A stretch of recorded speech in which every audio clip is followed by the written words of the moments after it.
Video के इस भाग में हम लोग व्याकरण और साहित्य के बारे में जानेंगे। व्याकरण और साहित्य के होने से ही कोई भी बोली भाषा के रूप में मानी जा सकती है।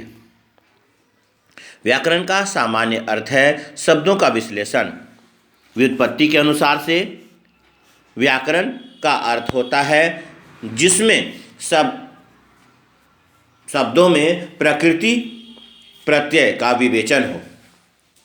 अर्थात व्याकरण में शब्दों में प्रकृति और प्रत्यय यानी उपसर्ग प्रत्यय यह सब लगा हुआ हो और इसका विस्तृत रूप से विश्लेषण किया जाता है। कुछ भी कहा जाए, व्याकरण भाषा के मानक रूप को निर्धारित करता है। व्याकरण के आधार पर हम लोग शुद्ध बोलना, शुद्ध उस भाषा को शुद्ध रूप से बोलना, शुद्ध लिखना और शुद्ध पढ़ना सीखते हैं।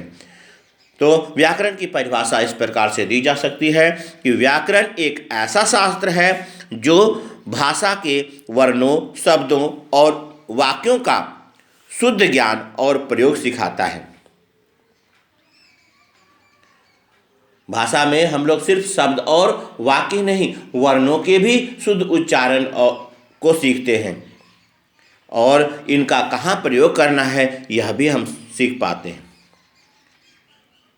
तो इसकी परिभाषा इस प्रकार से हो गई, व्याकरण एक ऐसा शास्त्र है जो भाषा के वर्णों, शब्दों और वाक्यों का शुद्ध ज्ञान एवं प्रयोग सिखाता है।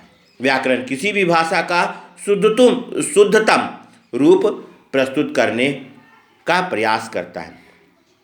व्याकरण जो है वह किसी भी भाषा का सबसे शुद्ध रूप प्रस्तुत करने का प्रयास करता है। व्याकरण का प्रयोजन। हिंदी भाषी घर में जन्म लेने के बाद बच्चा स्वयं ही हिंदी भाषा सीख जाता है। वह स्वयं ही क्रियाओं का प्रयोग करने लगता है। अम्मी, मम्मम, पियुंदा और इस प्रकार की तोतली बोली में वह भाषा का प्रयोग करता है। बिना व्याकरण जाने ही वह बोलता है। यह आवश्यक नहीं है कि किसी भाषा को सीखने के लिए व्याकरण का ज्ञान आवश्यक हो।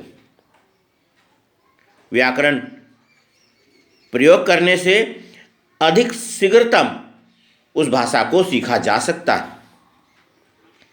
लेकिन बच्चा जैसे जैसे बड़ा होता है वैसे वैसे वह भाषा स्पष्ट रूप से अधिक स्पष्टतः उसके समझ में आने लगती है और वह उसे समझना चाहता है और शुद्ध रूप से बोलना चाहता है। इसका सम्यक ज्ञान वह प्राप्त करना चाहता है। जिस भाषा को वह बोल रहा है उसे वह सही रूप से बोले, तब व्याकरण का अध्ययन उसके लिए आवश्यक हो जाता है। इसलिए हम लोग व्याकरण सीखते हैं। किसी भी भाषा को बोलने के लिए व्याकरण का ज्ञान होना आवश्यक नहीं है, लेकिन जब हम बड़े होते हैं तो उस भाषा को शुद्ध रूप से बोलने के लिए और उसका शुद्ध रूप से उच्चारण करने के लिए हम व्याकरण सीखते हैं।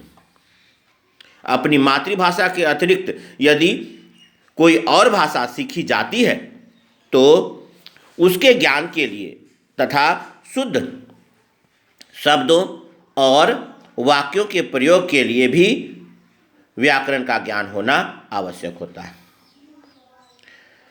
जैसे हमारी अपनी मातृभाषा, उसके अलावे कोई अन्य भाषा अगर हम सीख रहे हैं तो उसके ज्ञान के लिए और उसका शुद्ध रूप से वाक्यों में प्रयोग करने के लिए उस भाषा के व्याकरण का ज्ञान होना आवश्यक होता है।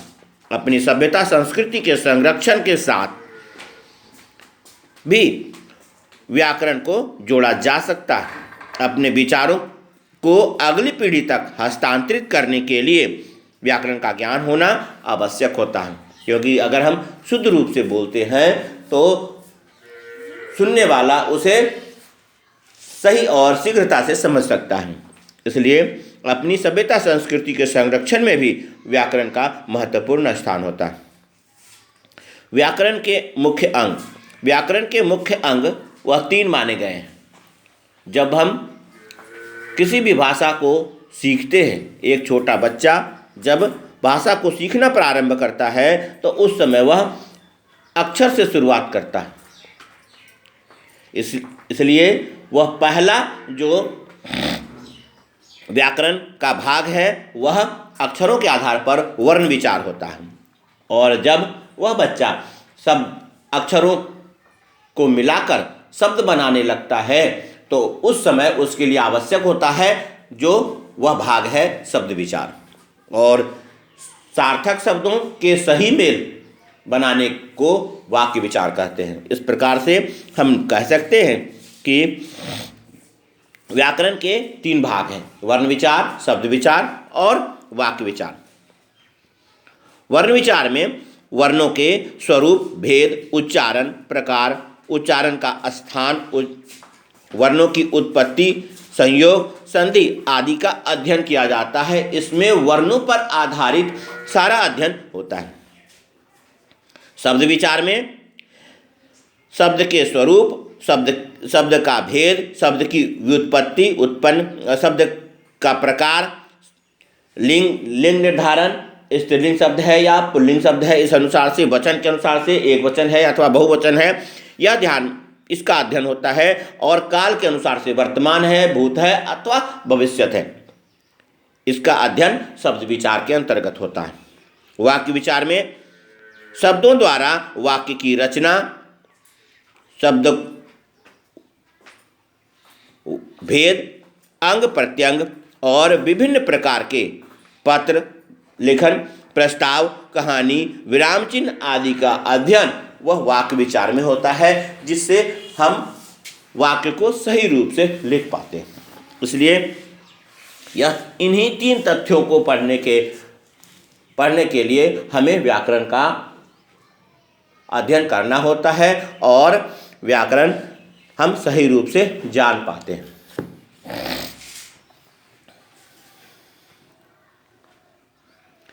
साहित्य मतलब हित सहित साहित्य है, यानी समाज का हित जिसमें हो वही साहित्य माना जाता है। जो समाज का पथ प्रदर्शक बने उसे साहित्य कह सकते हैं। साहित्य की परिभाषा इस प्रकार से दी जा सकती है, किसी भाषा के संचित ज्ञान संग्रह को हम साहित्य कहते हैं।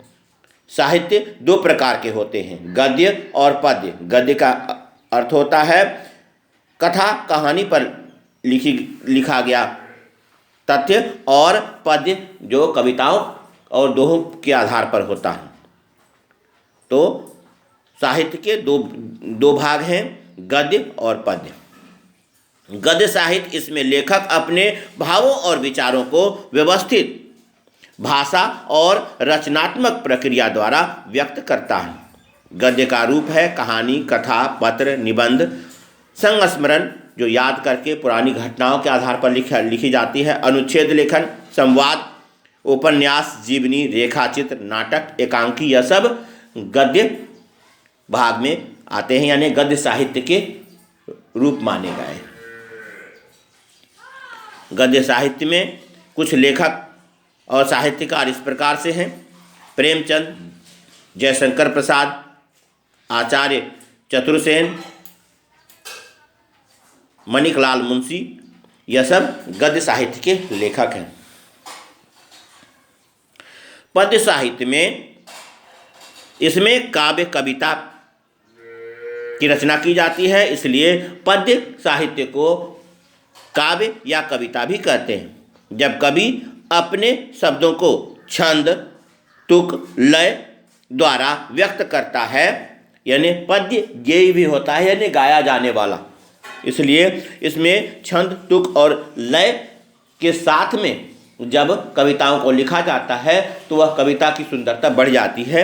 इसलिए छंद, तुक और लय का प्रयोग काव्य साहित्य में किया जाता है। तो इस प्रकार के जो काव्य हैं वह काव्य, उसे पद्य साहित्य कहते हैं। पद्य साहित्य के रूप में दोहा आता है, जैसे रहीम जी, कबीरदास जी, तुलसीदास जी, इन लोगों ने दोहा लिखा। और तो दोहा, कुंडली, कवित्त, सवैया, पद, सोरठा, छंदबद्ध कविता, छंदमुक्त कविता। छंद जिसमें छंदों का प्रयोग किया जाता है वह छंदबद्ध है, और जिसमें छंद नहीं लगाए गए हैं वह छंदमुक्त कविताएं कहलाती हैं। प्रमुख कवियों में ये कवि रहे हैं कबीर, रहीम, मीराबाई, बिहारी लाल, तुलसीदास, सूरदास, जयशंकर प्रसाद। जयशंकर प्रसाद गद्य साहित्य में भी हैं और इन्होंने कविताओं की भी रचना की है। महादेवी वर्मा, सुमित्रा नंदन पंत, सूर्यकांत त्रिपाठी निराला, हरिवंश राय बच्चन, रामधारी सिंह दिनकर, हरिऔध, मैथिली शरण गुप्त और मुक्तिबोध, यह सभी कवि हैं जो पद्य साहित्य में प्रसिद्ध हैं। इस प्रकार से व्याकरण और साहित्य के अनुसार से भाषा को उसका स्थान मिल पाता है, और हमारी भाषा हिंदी वह साहित्य और व्याकरण से परिपूर्ण है, इसलिए यह राजभाषा के रूप में हमारे देश में बोली और समझी जाती है।